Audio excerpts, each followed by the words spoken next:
What's up?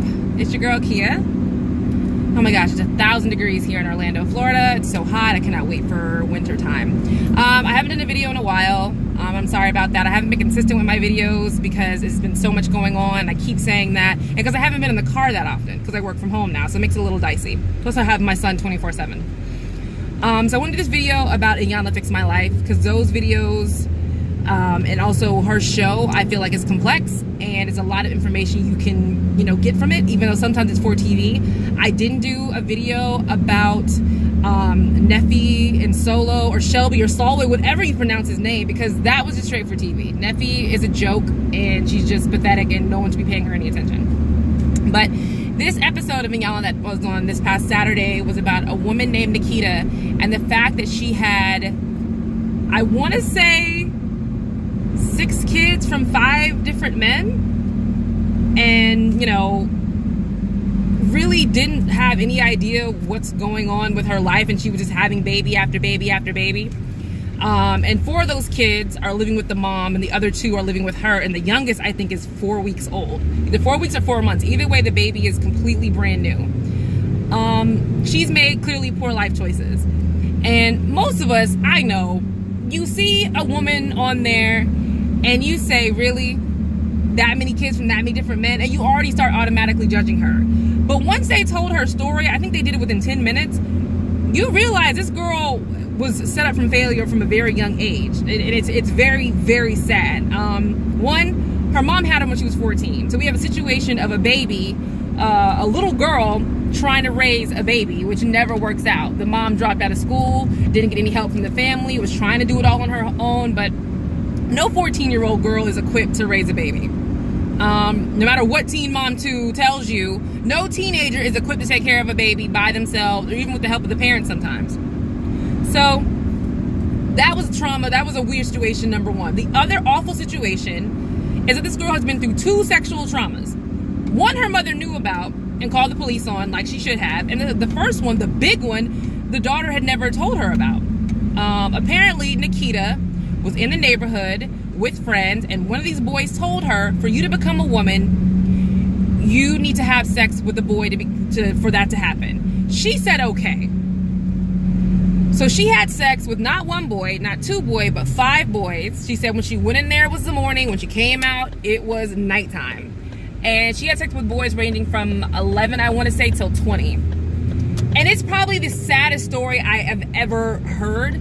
Not because she had sex with 5 boys, that's bad, but that's not why. The fact that she actually thought to become a woman, you had to have sex. Like, you had to give up a piece of yourself for them to go, ta-da, you're a woman, you're worth something. And that to me is so sad. But that's what happens when you have a little girl, have a baby, and then that 14-year-old trying to grow up and do everything and work and do everything she needs to do. She doesn't have time to teach her child the basic life instincts of, being a woman. Most of our moms tell us, that doesn't make you a woman. Having sex doesn't make you a woman. Having a baby doesn't make you a woman. There's other things that make you a woman. Well, Nikita never told her mom this story, and her mom found out on the show. And it's just really, really sad. One, those boys are disgusting, and I really feel like if any of those boys are grown men now and happen to watch the show by chance, you all should be ashamed of yourself. No matter if you're 11 or whatever, y'all, you know better. And where were your parents at? And where were these boys' parents teaching them that's what you tell another little girl? Is that what some people are teaching their sons, that once you are fathers teaching their sons, once you have sex, you become a man? Because that's also not the case. Like, let's not do that. Like, it's a horrible thing all the way around. But it also helped me understand the reason why she had so many kids is because she used sex as a way to communicate with men. And when she was telling her stories about how she met with other men, her children's fathers, it was a lot like that. There was one guy she actually said, I saw him, he was bright and shiny, like he was RoboCop or something, and she's like, I just knew I had to have him. What the fuck does that mean? I've never looked at a guy and thought, damn, he's sexy, he needs to be inside me right now. No one thinks that. That's not a mindset anybody has, but because of her sexual experience, she thinks that's how you communicate. And this guy also told her that he wanted to have a baby with her. not marry her, not be with her for the rest of his life, have a baby with her. With the fact that God is spitting out that line is crazy to me. Like, who's falling for that shit? Anyway, she has a baby with him, and then it comes out that he's a married man. And it just gets sadder. And it's just like, wow, you're just making poor decision after poor decision. Yes, you had something awful happen to you, but some of this isn't just awful. Some of this isn't trauma. It's just you're making bad decisions, and you don't have a mom who's letting you fall flat on your face. You have a baby, your mom gets to keep it. You have another baby, your mom gets to keep it. You know, it's a vicious cycle of you just having babies and sending them off to your mom. My drive from my son's therapist is really short, so I have to keep driving around so I can finish this video because I have to go home and cook and clean everything. Anyway, so the guy is married, and a really interesting part of this is that Iyanla starts telling her the guy is married, and basically, for lack of better words, says he has no character, he is a scumbag, and Nikita gets defensive, like, wait a minute. He does a lot for me and my kids, and he's done a lot for me. You shouldn't talk about him like that. He's a good guy. No, he's not. Like, you're defending him like he's doing so much for you, but he's not. He's a married man. He doesn't stay at your home with you. You have to. Here's what I say about dating married men. I've been there. When you date a married man, you only get the bits and pieces they give you. And they're never even good pieces. They're always crumbs they have left over because the wife is gone off or asleep, or the kids have finally gone down for bed if they have kids. So they're trying to sneak and give you a little bit of crumbs they have from the rest of their day. And the fact that you don't have enough self-worth to realize you're only getting crumbs is even sadder. And you're willing to defend crumbs. You're willing to defend crumbs. And that makes it even sadder. And I don't understand. And I know the mom also mentioned that she was a product of a married relationship that her mother had with a man. But I feel like the mom should have stepped up a little bit and said, Nikita, this is not what you should do. I want more for you. Like, I'm a child of a married relationship, and I didn't get the love that I deserved. And I wouldn't want that for anybody. I wouldn't want that for you. But the mom just kind of sat there. And to me, the mom seemed real detached from the whole situation. I mean, I get it. She's learning a lot about her daughter. And the whole learning about the trauma was probably really hard for her to take.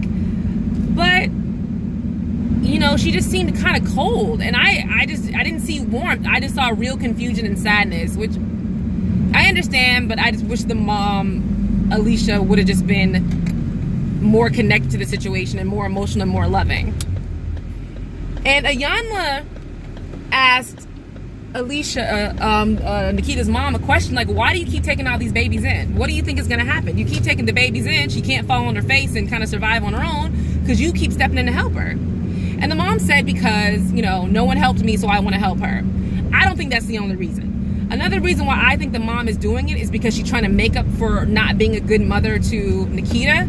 So now she's trying to be a good mom to these other 4 kids. She may not admit it. She may say, look, I can't take care of no more kids and I'm tired and this and that. But you're choosing to do this. And I feel like you're trying to make up for not being a good mom to your daughter. And there's nothing wrong with that. But it also explains why at the end, the girl doesn't have her kids back and the kids are still staying with the mom. I don't feel that Nikita didn't try to get her kids back. What I feel is that Nikita tried and the mom said, you're not ready. That's it. The mom said you're not ready, so she's not getting the kids back.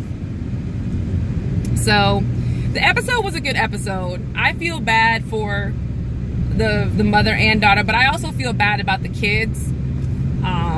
You know, I don't know how often Nikita is seeing them, but that can be hard for a child to have your mom not be around because they're just not capable of taking care of you, or even if they're choosing not to. Especially since she's keeping 2 of the kids, or, you know, I'm trying to get the number of kids correct, but she's keeping 1 child and then the rest of them are off at the grandmother's house. When all those kids grow up, they're going to be resentful of each other. Because let's say the 1 kid who's living with Nikita has a bad life and the other 4 who live with the grandmother have a great life. Or let's just say, you know, the other 4 kids just wanted to be with their mom and they just weren't allowed to be with their mom. That can cause resentment among siblings. So overall, I thought it was a good episode. Like I said, I'm really sad that Nikita didn't have her kids back, but there's probably a huge backstory to that. And lastly, the comment I'm going to make is I really need the Black community to be a little bit more mindful of kids dealing with sexual trauma. We need to keep our eyes open as a community. I feel like sexual trauma runs rampant in our community a little bit more because we're willing to sweep it under the rug, you know, and not just African Americans, also West Indians and Guyanese people are also willing to sweep it under the rug and act like it didn't happen. I know someone who was sexually traumatized as a child. Actually, 3 people who were sexually traumatized as a child. The parents didn't believe them in one case, and it was never talked about ever again. The other 2, the parents did believe them, and they just, you know, moved the daughter away to another place, and it was never spoken about ever again. So we have to be more diligent about the children. Oh, there was one more part. That's what I was going to bring up. The mom, I guess the girl was acting out, so the mom brought a man in to give her a spanking, and the man ended up giving her a vaginal exam, and of course the mom called the police because she thought it was completely disgusting and inappropriate, because it was. But my question is, who told you that was a good idea to have a grown man go behind closed doors with your young daughter to give her a spanking? If you were going to have him spank her, why not just do it in the living room?